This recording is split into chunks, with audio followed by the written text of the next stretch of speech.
హెడ్కి సంబంధించి పైన సహస్రార ఎనర్జీ సెంటర్కి సంబంధించిన రుగ్మతలు, ఫేస్కి సంబంధించిన రుగ్మతలు, విశుద్ధికి సంబంధించిన రుగ్మతలు, అనాహతానికి సంబంధించిన రుగ్మతలు, మణిపురానికి సంబంధించిన స్వాధిష్టానం, మూలాధారం, ఇట్లా 7 ఎనర్జీ సెంటర్కి సంబంధించిన రుగ్మతలు డిసీజులుగా ఉంటాయి.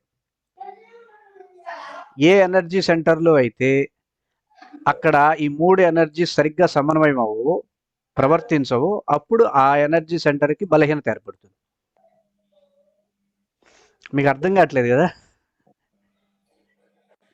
ఏమ్మా, మీరే అడగండి ఏదన్నా ప్రశ్నలు, తేలిగ్గా చెప్పే ప్రయత్నం చేస్తాం.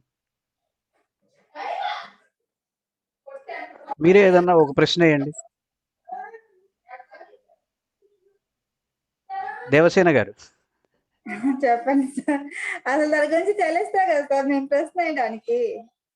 మీరు ఏదో ఒక ప్రశ్న వేయండి, ఆ ప్రశ్న నుండే నెమ్మదిగా తెచ్చుకుంటూ వద్దాం, నెమ్మదిగా తెలుసుకుంటూ వద్దాం. ఏదో ఒక ప్రశ్న ఉంటుంది కదా దేనికో సంబంధించి.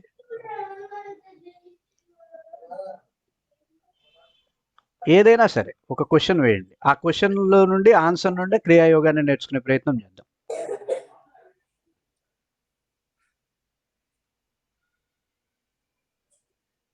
ఏం క్వశ్చన్? అసలు ప్రశ్నలే లేవా మీకు? ప్రశ్నలు ఎందుకు లేవులేండి, కానీ దాని గురించి తెలియదుగా అసలు మాకు. అదేనమ్మా, ఇప్పుడు మీకు తెలియని దాన్ని నేను ఎక్కడి నుండి మొదలు పెట్టాలో నాకు అర్థం కాదు. నలుగురు 5గురు ఉన్నారు అనుకోండి, ఎక్కడి నుండి మొదలు పెట్టినా ఎవరో ఒకళ్ళు క్యాచ్ చేసుకుంటారు. ఇప్పుడు మీరు ఒక్కళ్ళే ఉన్నారు కాబట్టి మీరు మొదలు పెట్టండి, ఒక ప్రశ్న వేయండి, జస్ట్ ఎనీథింగ్, ఏదో ఒక ప్రశ్న వేస్తే ఆ ప్రశ్న నుండి మొదలు పెడదాం. అది దానికి సంబంధించి చెప్పండి, ఏదో ఒకటి అడగండి. ఏం లేదు, అత్తయ్య గారు కాళ్ళ నొప్పులు బాగుంటున్నాయంట. అమ్మా, కాళ్ళ నొప్పి దాని గురించి ఏమైనా చెప్తారా?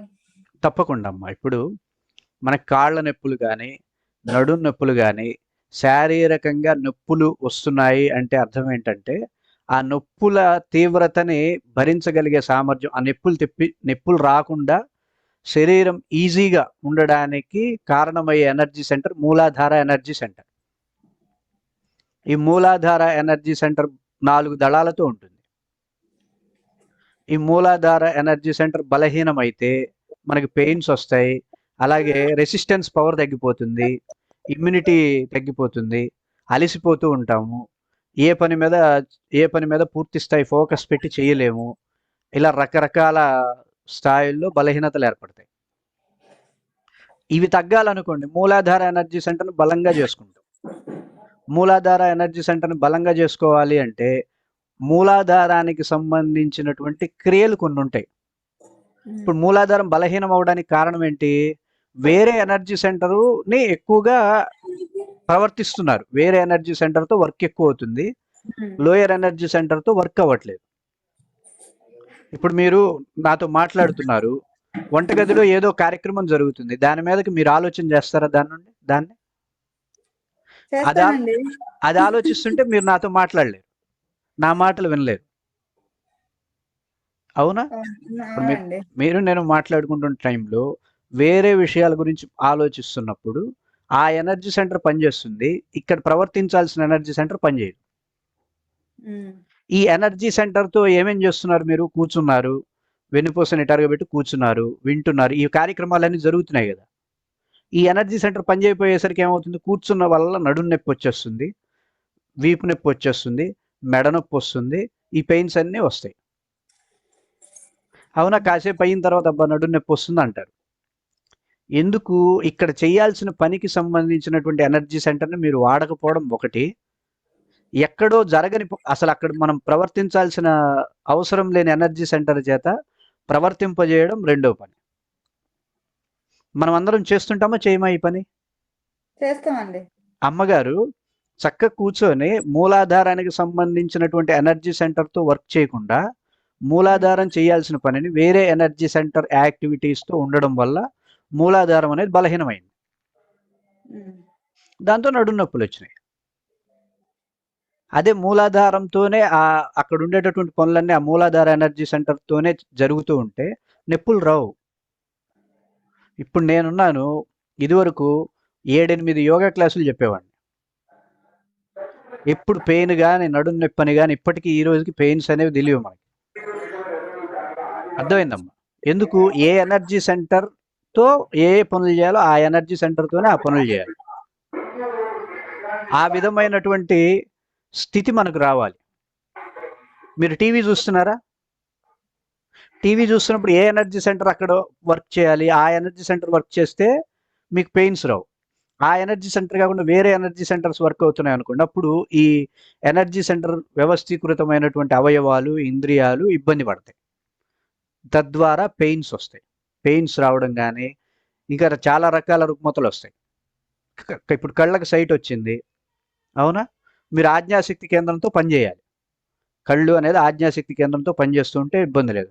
మీరు ఆజ్ఞాశక్తి కేంద్రంతో కాకుండా అనాహతమో మణిపురమో ఏదో ఒక ఎనర్జీ సెంటర్, ఇప్పుడు మీరు వంటగదిలో గురించి జరుగుతున్న ఆలోచనలో లేకపోతే మీ వెనక అమ్మగారు వింటున్నారా లేదా అనే ఆలోచన పెట్టుకున్నారా, ఆజ్ఞాశక్తి కేంద్రం పనిచేయదు. అప్పుడేముంది, మీ కళ్ళు అలసిపోతాయి. ఇవి శక్తి కేంద్రాలు. ఈ శక్తి కేంద్రాలు ఏం చేస్తాయంటే ఇంద్రియాలు పనిచేస్తున్నప్పుడు వాటికి కావలసినంత శక్తిని ఇవి ఉత్పత్తి చేస్తూ ఉంటాయి. ఎప్పుడైతే ఈ శక్తి కేంద్రాల చేత పని చేయించకుండా ఇంద్రియాల చేత పని చేయించామనుకోండి, మీకు ఇప్పుడు శాలరీ ఇవ్వకుండా మీ చేత ఉద్యోగం చేపిస్తే మీకు ఎలా ఉంటుంది? ఎవరు చేస్తారు? శాలరీ ఇవ్వకుండా పని చేయమంటే? మీరు చేయరు, కానీ మీ ఇంద్రియాల చేత చేయిస్తున్నాం కదా, అవయవాల చేత చేయిస్తున్నాం, శరీర భాగాల చేత పనిచేస్తున్నాం, అంతర్భాగాల చేత పనిచేస్తున్నాం, అంతరంతర భాగాల చేత పనిచేస్తున్నాం. గ్లాండ్స్ ఇవన్నీ ఉంటాయి, లోపల లోపల భాగాలు అవి. ఏడిస్తే కళ్ళమ్మని నీళ్ళు రావాలంటే ఒక గ్లాండ్ ఉత్పత్తి చేయాలి కొన్ని హార్మోన్స్ని, అవునా? లోపల అంతరంతర భాగాల చేత కూడా వితౌట్ శాలరీ పనిచేస్తున్నాం. పూర్వం ఋషులు యోగులు అలా వితౌట్ శాలరీతో పనిచేయించేవాళ్ళు కాదు. వాటికి చక్కగా ఆ ఎనర్జీస్ని అప్లై చేసుకుంటూ ఆ ఎనర్జీస్ని ఆ ఇంద్రియాలకు అప్పచెప్తూ ఆ పనులు చేసేవాళ్ళు. వాళ్ళకి అందుకే 60 ఏళ్ళు వచ్చినా 70 ఏళ్ళు వచ్చినా 100 ఏళ్ళు వచ్చినా సైట్లు రావడాలు, కర్ర పట్టుకోవడాలు, వంగిపోవడాలు, వెన్నుపూసలు. వెన్నుపూస వంగిపోయిన ఋషులను చూస్తాం మనం? చూడం. సైట్లు పెట్టుకొని ఇట్ట చూసే ఋషులను చూస్తామా? అంతెందుకు, మనకి స్వామీజీలు ఉన్నారు, స్వామీజీలు అలా ఉంటున్నారా? చాలా బలంగా ఉంటారు. అర్థమైందమ్మా? ఇక్కడ మనం చేసే తప్పేం లేదు. మనం ఏ వ్యవస్థకు సంబంధించినటువంటి ఎనర్జీ సెంటర్తో ఆ ఎనర్జీని ఇవ్వకుండా మనం ఆ ఇంద్రియాలతో పనిచేస్తున్నాం. ఇప్పుడు మీరు కళ్ళతో చూస్తున్నారు, ఆ కళ్ళకు సంబంధించిన ఎనర్జీని మీరు ఇవ్వట్లేదు. ఆ ఇవ్వకపోయేసరికి ఆ కళ్ళకు కావాల్సినంత ఎనర్జీ ఉండకపోయేసరికి నెమ్మదిగా ఇంద్రియం దెబ్బతింటుంది. దాంతో బలహీనం అయిపోతూ ఉంటాం. ఇప్పుడు దానికి ఏం చేయాలి? విటమిన్స్, ప్రోటీన్స్ అని చెప్పి క్యారెట్లు తింటే సైట్ రాదు, సైటు చక్కగా తగ్గదు. క్యారెట్లు ఎన్ని తిన్నా సైట్ తగ్గదు. అర్థమైందమ్మా? దానికి కావాల్సినటువంటి ఎనర్జీ సెంటర్ని చక్కగా దానికి అప్లై చేస్తాం అంతే. చాలా సింపుల్ అది. ఇప్పుడు మీరు వంటగదిలో జరిగే పనికి ఒక ఎనర్జీ సెంటర్ని చాలా సింపుల్గా ఇస్తున్నారు కదా, పెడుతున్నారా లేదా? పక్కనే ఒక చిన్న అమ్మాయి, మీ అమ్మాయి ఆడుకుంటూనో మీ అబ్బాయి ఆడుకుంటూనే ఉంటారు. ఎక్కడ పడతాడు అని చెప్పి మనం ఒక కన్ను అటేస్తాం, అవునా? అది ఎంత సింపుల్గా చేస్తున్నారు. ఈ క్రియాయోగం కూడా అంతే సింపుల్గా చేయొచ్చు. అంటే మీ ఎనర్జీస్ని మీరు చేసేటటువంటి యాక్టివిటీస్ మీద ఫోకస్ చేయిస్తాం. అర్థమైందమ్మా? మన ఎనర్జీ సెంటర్స్ని మన యాక్టివిటీస్ మీద ఫోకస్ చేయించడాన్నే క్రియాయోగం అంటాం.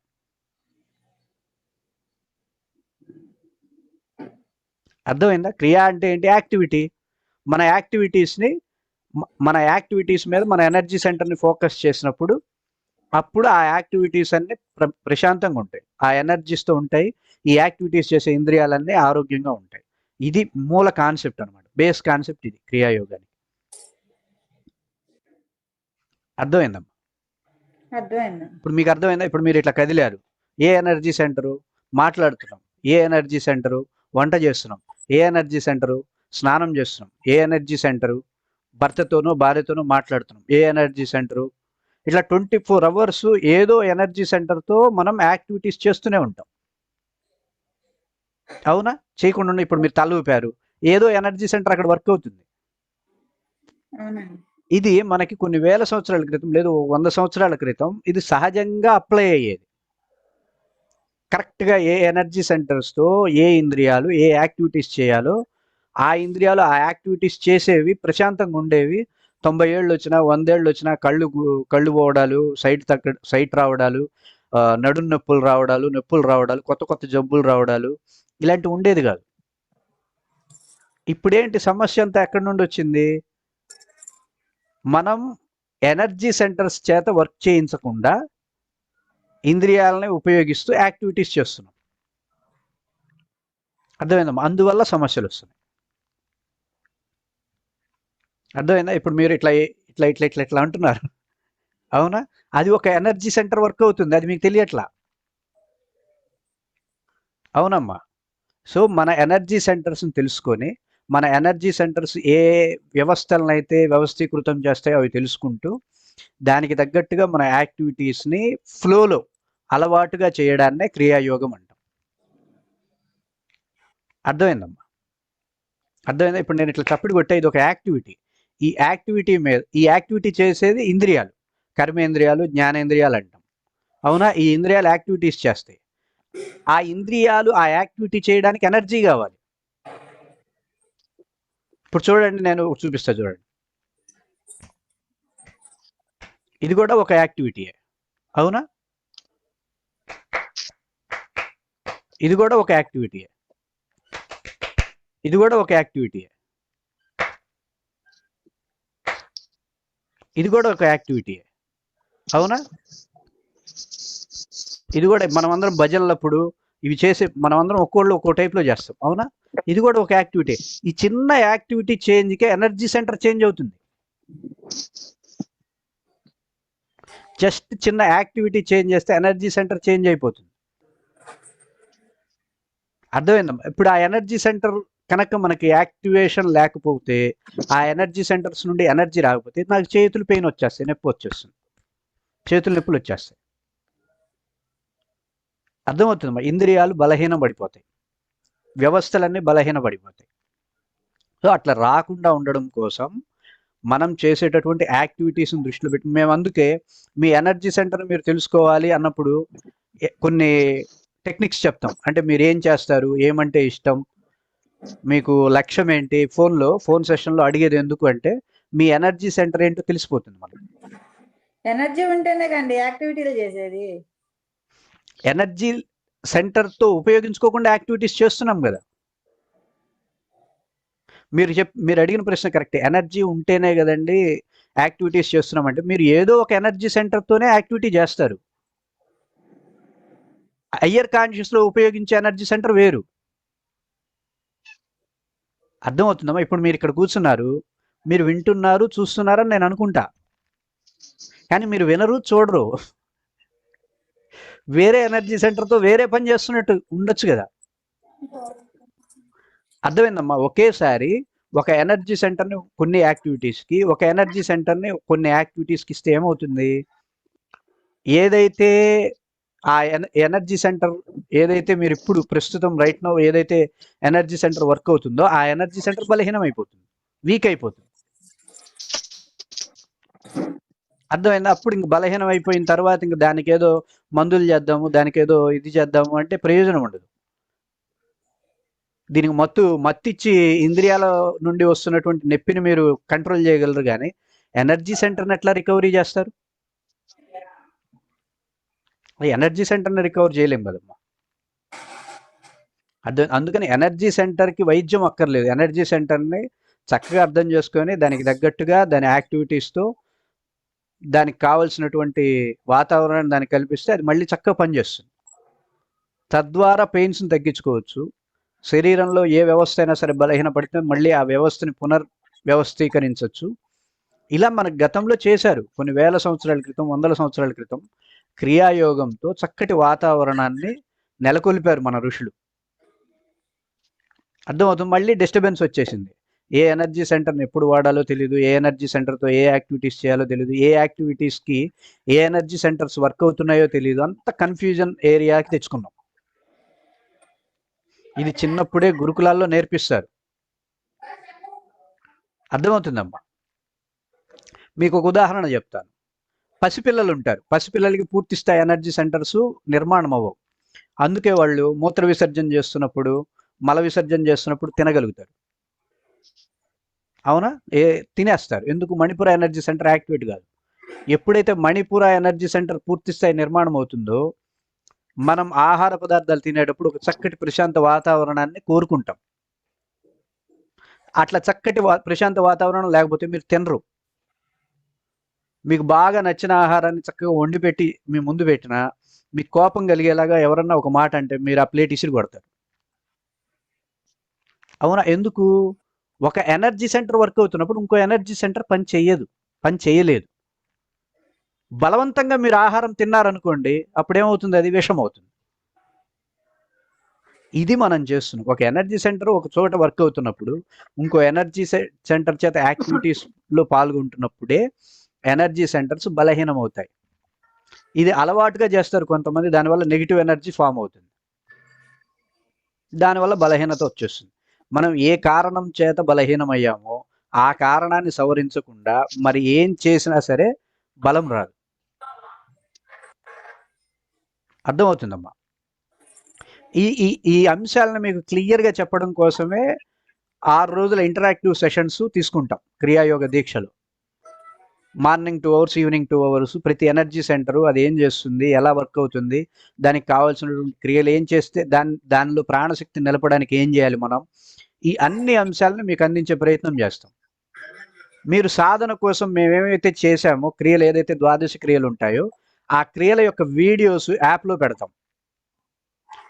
ఇప్పుడు ఉదాహరణకి నాకు మంత్ర దీక్ష చేయాలనుంది ఇప్పుడు ఈ టైంలో ప్రశాంతంగా మంత్ర దీక్ష చేయాలనుకోండి. ఇట్లా ఓపెన్ చేసుకుంటా. నాకు మంత్ర దీక్ష చెప్పండి గురువుగారు అని మీరు నన్ను అడగలేరు కదా, క్లాసులు అయిపోయిన తర్వాత. అప్పుడు మీరేం చేస్తారు? చక్కగా ఓపెన్ చేసుకొని ఇలా ప్లే చేస్తాం. వాయిస్ వినపడుతుందా? వినపడుతుందా వాయిస్? ఇంకా క్లియర్గా వినపడుతుంది మీకు యాప్లో. మీకు చక్కగా అట్లా పెట్టుకొని వింటూ కూర్చుంటాం హాయిగా. ఎనర్జీ సెంటర్స్ కావాల్సినటువంటి మంత్రాలన్నీ ఒక 1 అవర్ వీడియో లాగా పెట్టాం. మీరు ఇది నిద్రపోతూ చక్క నిద్ర టైంలో కావచ్చు, మార్నింగ్ లేచినప్పుడు కావచ్చు, మీ ఇష్టం వచ్చిన టైంలో ఒక గంట సేపు, అర్ధగంట సేపు పెట్టుకుంటారు. లేదు మంత్ర దీక్ష కాదు, హంసక్రియ ఏదో ఒక హంసక్రియ చేయాలనుకోండి, హంసక్రియకి సంబంధించిన 1 అవర్ వీడియో ఉంటుంది. అది ప్లే చేసుకుంటారు. దాని యొక్క అనౌన్స్మెంట్ ఉంటుంది. ఎంప్టీ స్టమక్తో చేయాలా, ఎప్పుడైనా చేయొచ్చా, ఏ టైంలో చేయాలి, ఇవన్నీ కూడా మీకు అనౌన్స్మెంట్స్లో ఉంటాయి. దాని ప్రకారం దాన్ని ప్రాక్టీస్ చేసుకుంటూ వెళ్తారు. అర్థమైందమ్మా? అలాగే స్పెషల్ వెబినార్స్ ఉంటాయి. భగవద్గీత ఆధారంగా క్రియాయోగాన్ని ఎలా అర్థం చేసుకోవచ్చు, అలాగే పతంజలి యోగ సూత్రాల ద్వారా క్రియాయోగాన్ని ఎలా అర్థం చేసుకోవచ్చు. ఇలా మనం భగవద్గీత, పతంజలి యోగ సూత్రాలు, మన పౌరాణిక గాథలు ఇవన్నీ మనకు తెలిసినవే. అలా తెలిసినటువంటి అంశాలని ప్రామాణికంగా తీసుకొని క్రియాయోగాన్ని అర్థం చేసుకుంటే చాలా తేలిగ్గా అర్థం చేసుకోవచ్చు. సో అందుకని స్పెషల్ వెబినార్స్ కూడా కండక్ట్ చేస్తాం. అవి 2 అవర్స్ ఉంటాయి. ఇట్లా దీక్షలో కండక్ట్ చేస్తూనే కొంతమంది పాపం పిల్లలకు కూడా నేర్పించాలనుకుంటారు. మీ ఇంట్లో పిల్లలు ఉంటారు, వాళ్ళకు కూడా క్రియాయోగ కాన్సెప్ట్స్ అందిస్తే బాగుంటుంది అనుకుంటారు. అందుకని ఆ పిల్లలకి 2 అవర్స్ సెషన్ ఒకటి కండక్ట్ చేస్తాం దీక్షలోనే. ఏంటి క్రియాయోగ వాళ్ళకి చిన్న పిల్లలకి ఎలా తేలిగ్గా అర్థం అవుతుందో అలా అర్థమయ్యేలాగా వాళ్ళ స్కూల్లో ఉండే స్టూడెంట్స్ ఎన్ని రకాల ఉంటారు అన్నీ చెప్పుకుంటూ వస్తాం. ఇలా కిడ్స్ క్రియాయోగ అని మొత్తం ఒక 28 డేస్ ప్రోగ్రామ్గా 12 క్రియలు, అలాగే మంత్రదీక్ష, అలాగే ఇంకా ఏవేవైతే ఉంటాయో ఏమేమి చెప్తామో అవన్నీ వీడియోస్ రూపంలో మీరు సాధన చేసుకునేటట్టుగా అవి మీకు అందుబాటులో ఉంచి ఒక 28 రోజులు యథేచ్ఛగా మీకు నచ్చినట్లుగా సాధన చేసేలాగా చేసే ఒక వినూత్నమైనటువంటి కార్యక్రమం ఇది. అర్థమైందమ్మా? క్రియాయోగం అంటే ఇది. అంతేగాని మనకు ఆ ఎనర్జీ సెంటర్స్ తెలియకుండా ఆ ఎనర్జీ సెంటర్స్ ఏం చేస్తాయో ఇప్పుడు చెయ్యి ఉంది, చెయ్యి ఏం చేస్తుందో తెలిస్తేనే కదా చేత్తో సాధన చేయగలం. మనకి ఇవేమీ అవగాహన లేకుండా ఎట్లా సాధన చేస్తాం? మీరు బయట క్రియాయోగం వాళ్ళు ఏం చెప్పరు. వాళ్ళకి ఆ ఎనర్జీ సెంటర్స్ ఏంటి, వాళ్ళకి మన సనాతన సంస్కృతి ఆచార సాంప్రదాయాలు ఇవి కాదు వాళ్ళకి ప్రమాణం. ఎవడో రాసిన పుస్తకాలు, ఎక్కడో ఏదో 100 సంవత్సరాల క్రితం కూడా లేనట్టు యోగానంద పుస్తకాలు, ఇవి పుస్తకాలను ప్రమాణం కాదు కావాల్సింది. ఆచరించడానికి కావాల్సింది మనకు ఆచార సాంప్రదాయాలు, సనాతన సంస్కృతి, గురువుల యొక్క ఆచరణ విధానం వీటిని మార్గదర్శకంగా తీసుకుంటే మనకు తేలిగ్గా అర్థమవుతుంది. ఇప్పుడు వివేకానంద క్రియాయోగే కదా, పరమహంస అంటాం కదా, శంకరాచార్యుల వారు క్రియాయోగే కదా, పరమహంస అంటాం కదా, రామకృష్ణ క్రియాయోగే కదా, పరమహంస అంటాం కదా. వీళ్ళందరినీ వదిలిపెట్టి ఆయన ఎవరో పేరు చెప్తాం ఏంటి? క్రియాయోగం అంటే ఆయన ఒక్కడే కాదు, చాలా మంది క్రియాయోగులు ఉన్నారు. అర్థమైందమ్మా? ఇది కాన్సెప్ట్. దీన్ని మనం అర్థం చేసుకొని మీకు మీరుగానే మీ ప్రతి సమస్యకి ఇందులో నుండి పరిష్కారాన్ని చూపించవచ్చు. అడగండి అమ్మా. గురుగారు, కానీ వాళ్ళందరూ ఎక్కడ మెన్షన్ చేయలేదు కదా క్రియాయోగ గురించి. మెన్షన్ చేశారు, మనకు తెలియదు అది. తెలీదు. ఆయన ఒక యోగి ఆత్మకథలో మెన్షన్ చేసిందే చాలా మటుకు అందరూ మాట్లాడుకుంటున్నారు. తపస్వాధ్యాయ ఈశ్వర ప్రణిధానాన్ని క్రియాయోగ అన్నదెవరు? పతంజలి యోగ సూత్రాలు. ఏకమేవాద్వితీయం బ్రహ్మ అన్నదెవరు? శంకరాచార్యులు. వీళ్ళ మాటల్ని ఆయనకి అప్పు చెప్తే ఎట్లా? బాబా ఆయన పేరు పెట్టేది ఏకమేవాద్వితీయం బ్రహ్మ అంటే ఆయన చెప్పింది కాదు, అది శంకరాచార్యులు చెప్పింది. మనల్ని కన్ఫ్యూజన్ ఏరియాలోకి నెట్టేస్తే ఎవడు క్రియాయోగ చేయరు అనుకుంటే ఎట్లా? అర్థమైందమ్మా? మనల్ని కన్ఫ్యూజన్ ఏరియా, క్రియాయోగం మనం చేయకూడదు, క్రియాయోగం చేస్తే ఏదో పాపం వస్తుంది అనే వాళ్ళు కొంతమంది ఉంటారు. వీళ్ళు చేసే సాధనలు చేస్తే అంత పుణ్యం వస్తుందా? అర్థమైందమ్మా? ఇది క్రియాయోగం అనేది ద బెస్ట్. సృష్టిలోనే ఏదన్నా ఒక మంచి సాధన ఏదన్నా ఉంది అంటే అది క్రియాయోగం. మనకు ఎనర్జీ సెంటర్స్ అంటే మూలాధార, మణిపూరక, స్వాదిష్టాన ఇవన్నీ నేమ్స్ తెలిస్తే సరిపోతుంది కదా? నేమ్స్ తెలిస్తే సరిపోతుంది. చెయ్యి, కాలు, ముక్కు, నోరు అని నేమ్స్ తెలిస్తే సరిపోతుంది. సరిపోతుందా? ఇది 5 గంటల దాకా ఉంటుంది. ఎలా ఉపయోగించాలో తెలియాలిగా. మనకి కన్ను ఏం చేస్తుంది, కన్ను యొక్క కార్యక్రమాలు ఏంటి, కన్ను ఏమేం చేయగలదు, ఇవన్నీ అర్థం చేసుకుంటేనే కంటితో మనం ఏమైనా చేయగలుగుతాం, కన్నును రక్షించుకోగలుగుతాం. అలాగే ఈ ఎనర్జీ సెంటర్స్ని మీకు డెప్త్లో డీప్గా మీరు ఇప్పుడు అమ్మగారికి మొదట్లో ఏం అర్థం కాలేదు, ఇప్పుడు అర్థమైంది క్రియాయోగం అంటే. అర్థమైందమ్మా దేవసేన గారు? కొంచెం అర్థమైందండి. పూర్తిగా అర్థం కావాలంటే దానికోసమే కదా సెషన్స్ కండక్ట్ చేస్తున్నాం. ఒకే రోజు ఆవకాయ తినలేం కదా. అన్నప్రాసన రోజు ఆవకాయ ముద్ద పెట్టామనుకోండి, మీకు ఇంకా అసలు మాకు వద్దంటారు. అలాగే మన స్థాయికి తగ్గట్టు కొంచెం కొంచెంగా నేర్చుకుంటూ వెళ్తాం. అమ్మ అడగండి ఉమ్మగారు. గురుగారు, అంటే ఇప్పుడు స్వామి వివేకానంద గారే యోగా సత్సంగాన్ని పెట్టి చాలా విస్తృతంగా క్రియాయోగ పైన ప్రచారం చేసినట్టు చాలా ప్రాచుర్యంలో ఉంది. రామకృష్ణ గురువు గారు వాళ్ళ ఫాలోవర్స్ ఏదో అక్కడ సాధన చెప్తారు తెలుసు, కానీ అక్కడ ఎక్కడ క్రియాయోగ ఇక్కడ నేర్పిస్తారు క్రియాయోగ అని మెన్షన్ లేదు కదండి గురుగారు. ఇక్కడ ఏం జరుగుతుందంటేనమ్మా, అన్ని రకరకాలు చెప్తున్నారు. వాళ్ళందరూ కూడా క్రియాయోగాన్ని సాధన చేశారు. ఇక్కడ క్రియాయోగ ఎలా ఉంటుంది అంటే, ఇప్పుడు ఒక డబ్బున్న వ్యక్తి ఉన్నాడు అనుకుందాం, క్రియాయోగం అతనికి తెలిసింది అనుకుందాం.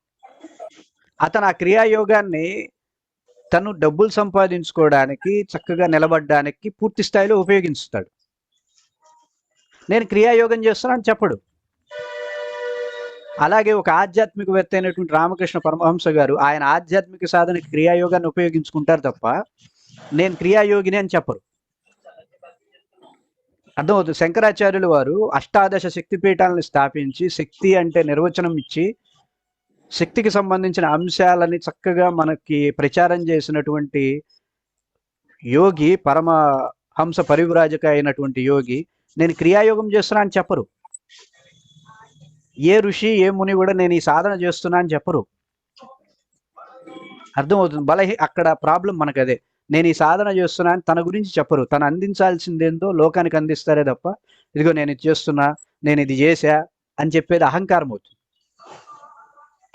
అలా అహంకారికమైనటువంటి వాటికి మన ఋషులు మన పూర్వీకులు వెళ్ళరు. పోతన పక్షంలో కూడా క్రియాయోగం ఉంటుంది. ఎవ్వని చే జనించడు, అనే శ్లోకం ఉంటుంది కదమ్మా. ఎవ్వని చే జనించు జగం ఎవ్వని లోపల నుండి లీనమై ఎవ్వని అందుడిందు పరమేశ్వరుడెవ్వడు మూల కారణం వెవ్వడు అనాది మధ్యలయుడెవడు సర్వము దానైన వాడెవడు వాని ఆత్మభవున్ ఈశ్వరునే శరణంబు వేడదని. అంటే అదంతా మొత్తం సృష్టికి సంబంధించిన కాన్సెప్ట్ అది. ఒకపరి వెలినిడి ఒకపరి జగముల వెలినిడి అని చెప్పే పద్యంలో జగత్ ఎలా ఏర్పడుతుందో, ఒకసారి లోపల ఒక్కోసారి బయట, ఇవన్నీ కూడా ఎనర్జీ సిస్టమ్స్కి సంబంధించినటువంటి పరోక్ష వ్యాఖ్యానం.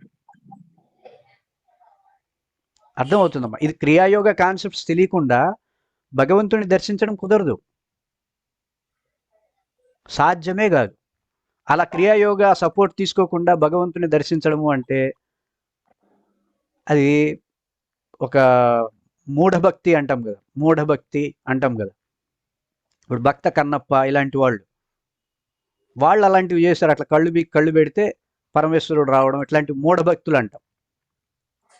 ఒక ప్రాపర్ వే ఉంటుంది, దేన్నైనా సరే సాధించుకోవడానికి, సిద్ధింపజేసుకోవడానికి ఒక ప్రాపర్ వే ఉంది. అది మనకి ఆ సర్పెంట్ పవర్ యొక్క వే అర్థమైతేనే మనం సిద్ధించుకోగలుగుతాం. అర్థమైందమ్మా. మీకు నెమ్మదిగా మీకు అర్థమయ్యే స్థాయిలోకి తెచ్చి లౌకికమైనటువంటి ఉదాహరణలే మీ ముందుంచి మీకు మీ ఎనర్జీస్తో మనం ఎదిరించేటటువంటి ప్రతికూలతలకి సమాధానం చెప్పగలిగే స్థాయిలో మిమ్మల్ని పూర్తిగా తీర్చిదిద్దడమే ఈ క్రియాయోగ దీక్ష యొక్క ముఖ్య ఉద్దేశం. 100% అన్నమాట. దానికి కావాల్సినటువంటి పూర్తి స్థాయి ప్రోత్సాహాన్ని అందించడం కోసమే యాప్ అని ఇన్ని పెట్టుకోవడం కారణం అది. మీకు ఎప్పుడైనా డౌట్ అడగాల్సి వస్తుంది, మెసేజ్ చేస్తే నాకు రాదు, ఒక్కోసారి ఫోన్ చేస్తే నేను ఎత్తకపోయినా సరే మీరు యాప్లో మెసేజ్ చేస్తే నాకు వెంటనే తెలిసిపోతుంది. ఎందుకు? యాప్ ఎప్పుడు నిరంతరం నాతో ఉంటుంది కాబట్టి. అర్థమైందమ్మా. మీకు ఏ విధమైనటువంటి సందేహాలు కలగకుండా మీకు మీరుగానే ప్రొఫెషనల్గా క్రియాయోగులుగా మీరే మీ ఎనర్జీస్ని డ్రైవ్ చేయగలిగే సామర్థ్యం ఈ శిక్షణలో మీకు పూర్తిగా అందించడం జరుగుతుంది. ఇంకా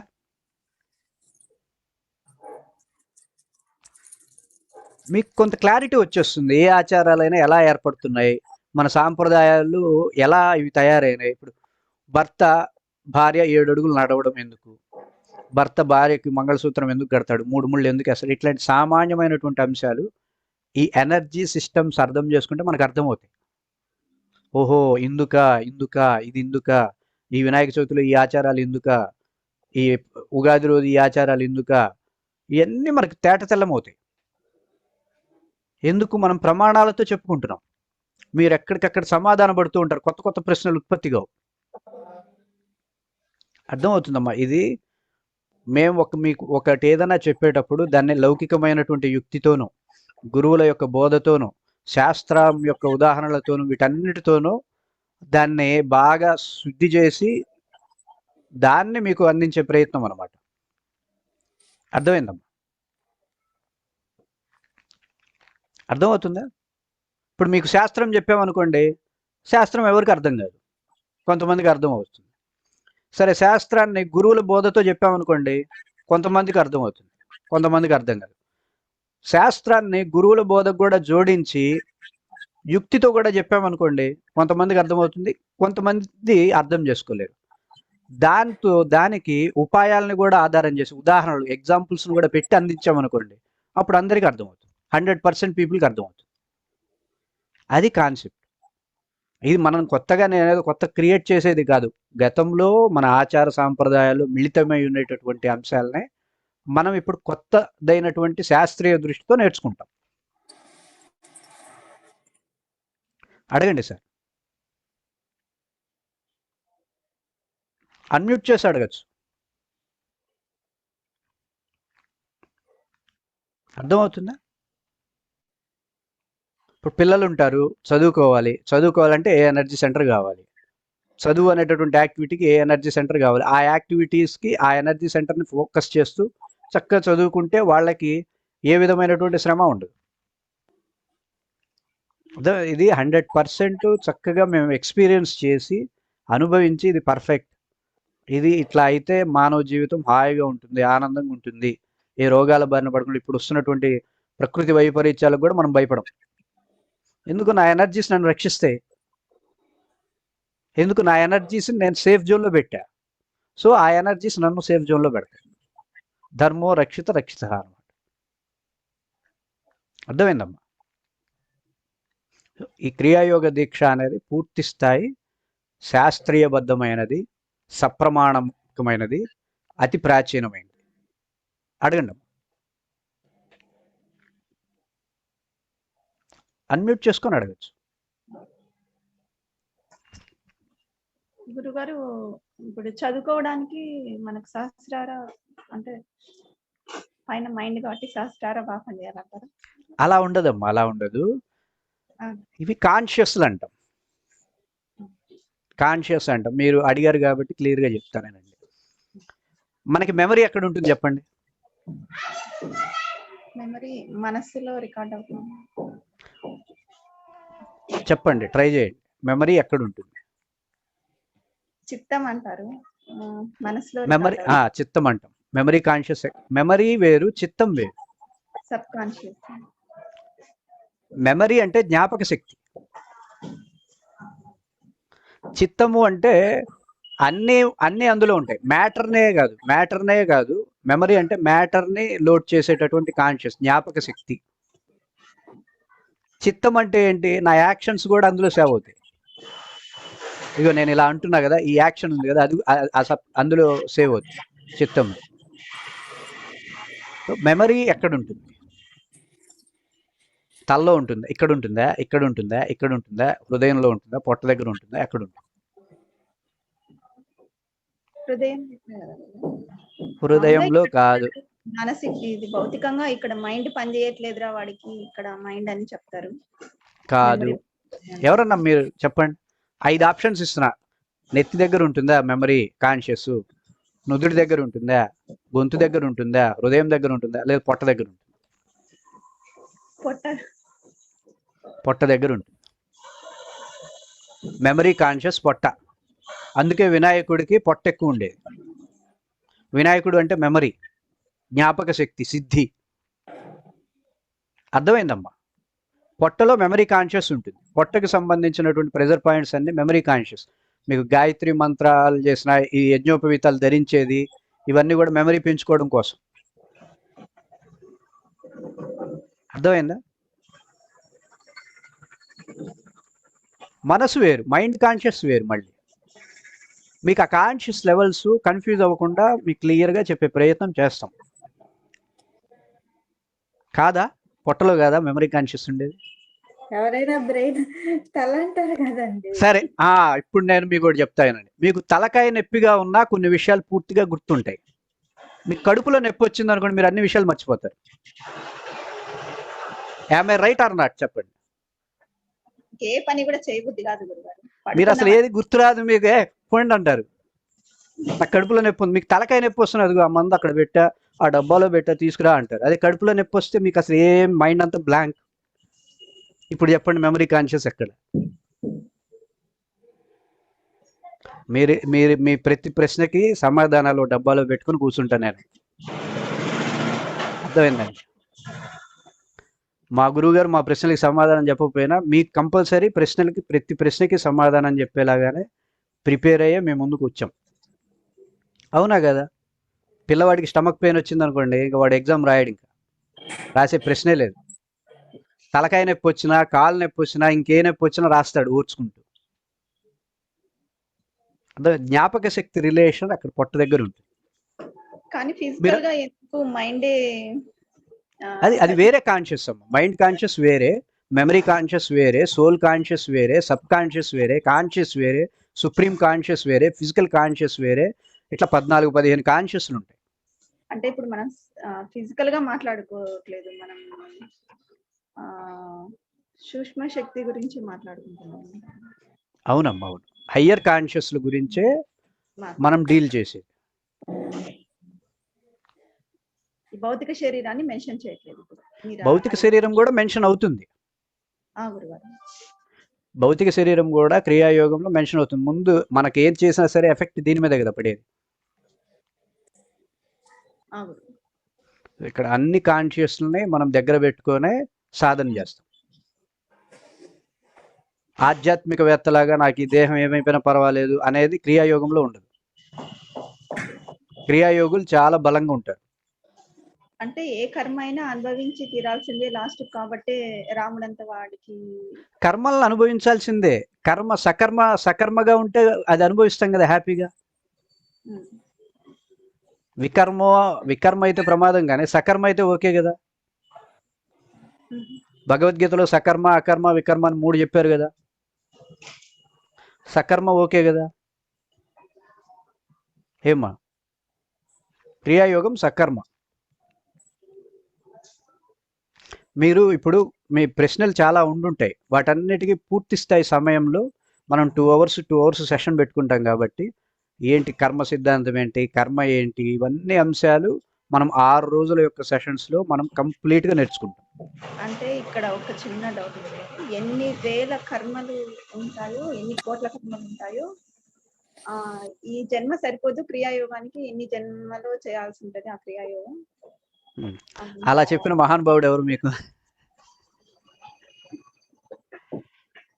కర్మలు ఉండవు, కర్మ ఉంటుంది. సాధన చేయాలి ఈ సంసారంలో ఉండి అంతో ఇంతో చేస్తే మనకి అదేనమ్మా, అదే విషయం ఏంటంటే కర్మలు ఉండవు, కర్మ ఉంటుంది.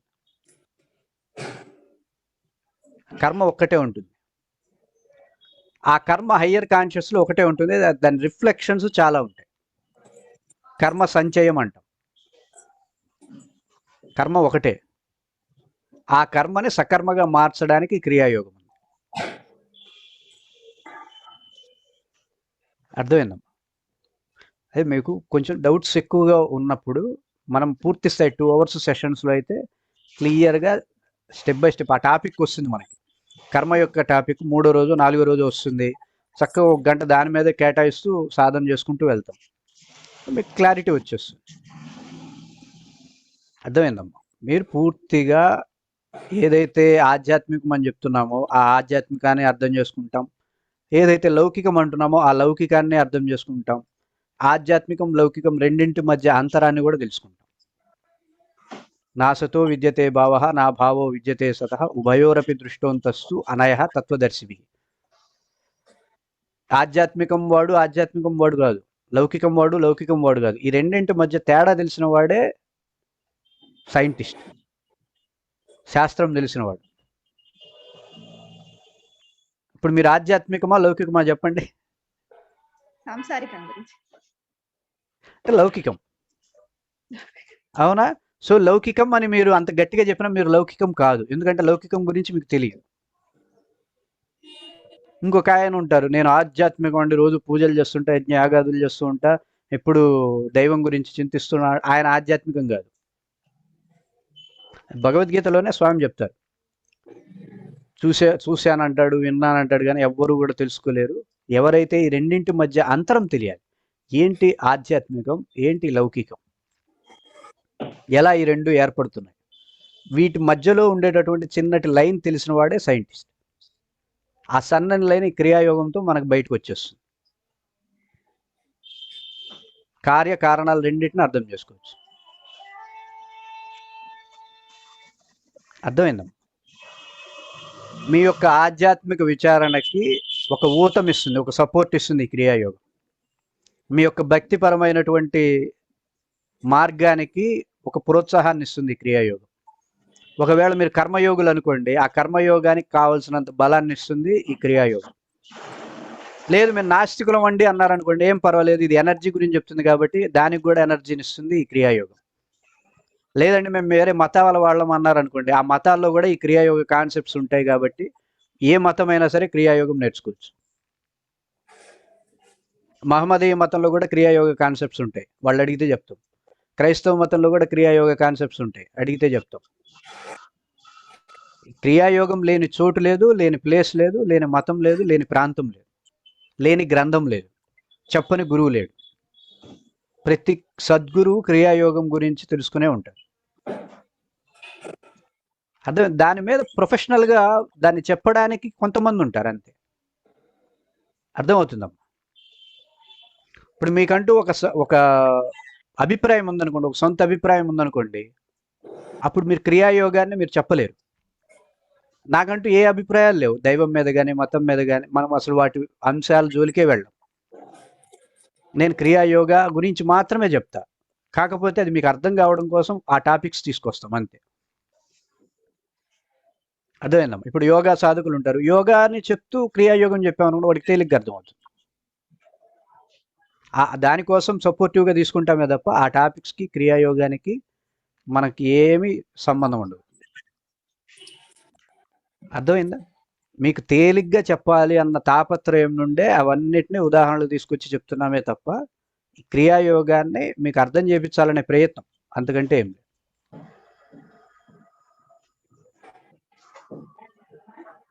అర్థమైందా? మీకు ఇప్పుడు హయ్యర్ కాన్షియస్ని పట్టుకోవాలని ఉందా లేదా? ఉంది గురుగారు. ఏ కాన్షియస్లో ఉన్నామో ఆ కాన్షియస్లో సెటిల్ అయిపోదాం హాయిగా అంటారా? మీరు సెటిల్ అయిపోదాం హాయిగా అన్నా సృష్టి ఒప్పుకోదు. ఒప్పుకుంటుందా? పరిగెట్టిస్తుంది, పట్టుకునేదాకా పరిగెట్టిస్తుంది. అదేదో ఇట్లాంటి మాలాంటి వ్యక్తుల యొక్క దీంతో ఈజీగా పొందొచ్చు. మీకు అనిపిస్తుందా లేదా నేనేదో సొంతంగా చెప్తున్నానా అనే, ఇదేదో అర్థం కావట్లేదు అనే భావన ఎక్కడైనా కలుగుతుందా మీకు? మన ఆచారాలు మనం వింటున్న విషయాలే చెప్తున్నాడు అనేది అర్థమవుతుందా, లేదు ఏదో కొత్తగా చెప్తున్నాడు కొత్త లోకం అనేది అనిపిస్తుందా? మీకు తెలిసిన విషయాలే, కాకపోతే శైలి వేరు. బొట్టు పెట్టుకుంటాం అవునా, అదే విషయాలు చెప్తాం. ఆజ్ఞాశక్తి కేంద్రం. హారాలు వేసుకుంటున్నామా, అదే చెప్తాం విశుద్ధి శక్తి కేంద్రం. యజ్ఞోపవీతం కట్టుకుంటామా, అనాహత శక్తి కేంద్రం. పంచ కట్టుకుంటామా, మణిపుర శక్తి కేంద్రం. మొలతాడు కట్టుకుంటారా పిల్లలు, స్వాదిష్టాన శక్తి కేంద్రం. గోచి కట్టుకుంటారా, మూలాధార శక్తి కేంద్రం. ఇవన్నీ మన ఆచారాల్లో ఉన్నవా లేవా? ఉన్నాయా లేవా? కౌపీనం అంటాం, బ్రహ్మచారి కంపల్సరీ కౌపీనం కట్టుకో. ఇవన్నీ ఎందుకు? మన ఎనర్జీ సెంటర్స్ని రక్షించే ఉద్దేశంతో మన ఋషులు తల మునకలైపోయి వీళ్ళకి ఇట్లా చెప్తే మళ్ళీ తలగొక్కుంటారని చెప్పి ఇవేం చెప్పకుండా ఆచారాల్లో ఉంచారు. మనం కూడా వాళ్ళని ఏం అడగకుండా ఆచరిస్తూ వచ్చాం. అవునా? మీ గురువు గారిని యజ్ఞోపవీతం ఎందుకు కట్టుకోవాలండి అని ఎప్పుడైనా అడిగామా? అడగలేదు. అడగాల్సిన అవసరం కూడా లేదు. గురువు ఏం చెప్తే అది చేసేయాలి అంతే. కానీ ఇప్పుడు తెలుసుకోవాలి ఎందుకు చేస్తున్నాం, ఎందుకు ఈ ఆచారం ఉంది, దేనివల్ల ఎంత బలం వస్తుంది, ఏం ఎనర్జీని మనం పొందుతున్నామని తెలిస్తే చెయ్యని వాళ్ళు కూడా నలుగురు చేస్తారు. అర్థమైందమ్మా? మంచిని అందించే ప్రయత్నం అది మీకు అర్థమవుతూనే ఉంటుంది. పూర్తి స్థాయి మంచిని మీరు అందుకోవాలంటే నాతో పాటు మీరు కూడా పూర్తి స్థాయి సాధనకి దిగితే ఆ మంచిని మీరు కూడా అందుకోగలుగుతారు, మీ ఇంట్లో అందివ్వగలుగుతారు, మీ చుట్టుపక్కల వాళ్ళకి అందివ్వగలుగుతారు. అర్థమైందమ్మా? అర్థమైందా? నేను ఎనీ టైం అవైలబుల్గానే ఉంటాను. మీరు ఏ ప్రశ్న అయినా సరే నేనేం మొహమాట పడను, ఏమి అనుకోను. మీరు ఎలా ప్రశ్న వేసినా సరే మీకు దానికి సంబంధించినటువంటి సమాధానం చక్కగా మనం సమాధానం పొందే విధమైనటువంటి ప్రోత్సాహం నా నుండి ఎప్పుడూ ఉంటుంది. అర్థమైందమ్మా? మీకు తెలియదు కాబట్టి కొత్త విషయాన్ని మీకు చెప్పాలి అనే కదా 12 సంవత్సరాలుగా పోరాటం చేస్తుంది. నీరాట వనాటంబులకు పోరాటం బెట్లు కలిగి అన్నట్టు క్రియాయోగంలో ఉంటున్న వాళ్ళకి, క్రియాయోగంతో జీవిస్తున్న వాళ్ళకి క్రియాయోగం నేర్పించాలనే ప్రయత్నం చేస్తున్నాం. మనం అందరం క్రియాయోగంలోనే ఉన్నాం, క్రియాయోగ హద్దుల్లోనే ఉంటాం, కానీ తెలియదు. అది అందించే ప్రయత్నమే అనమాట. అర్థమైందమ్మా? ఇది ద బెస్ట్, అందులో ఏ సందేహం లేదు. ఇక్కడ గమ్యాన్ని మనం పొందుతాం. ఇక్కడ మనం అసలైనటువంటి ధామాన్ని చేరుకోగలుగుతాం క్రియాయోగంతో. అందులో ఏ సందేహం లేదు, 100% అనమాట. అది మీకే అర్థమవుతుంది. చూడగా మన వీడియోస్ చూస్తున్నా మీకు అర్థం, ఒక క్లూ తెలుస్తుంది. మాకు కూడా 7 సంవత్సరాలు మా గురువు గారి దగ్గర ఉంటున్నప్పుడు అర్థమయ్యేది కాదు. దాని మీద దృష్టి కేంద్రీకరిస్తున్నప్పుడు అట్లా స్పార్క్ లాగా మెరుస్తుంది మనకి బుర్రలో. అప్పుడు మనకి ఒక్కొక్క విషయం టక్క టక్క టక్క అర్థమవుతూ ఉంటాయి. అలాంటి స్పార్క్, అలాంటి కాంతి మీకు కలగాలనే ప్రతి క్షణం మీతో చర్చించడానికి, మాట్లాడడానికి ఇలాంటి సెషన్స్, వెబినార్స్ కండక్ట్ చేస్తుంది. అర్థమైందా? మీరందరూ జాయిన్ అవ్వండి. ఇందులో మీకు ఏమీ నష్టపోయేదేం లేదు. ఆల్రెడీ చాలా నష్టపోయాం. అవునా కదా? నష్టపోయాం మనం. ఇంకేంది నష్టపోయేది? ఇంకా నష్టపోకూడదు. మన నుండి ఇంకేమీ పోకూడదు. ఆరోగ్యం కావచ్చు, ఏదైనా సరే మన నుండి ఏది పోకుండా ఉండడం కోసమే ఈ క్రియాయోగ సాధన. అర్థమైందమ్మా? చక్కగా చేయండి. రికార్డింగ్ కూడా నేను యాప్లో పెడతాను. ఓం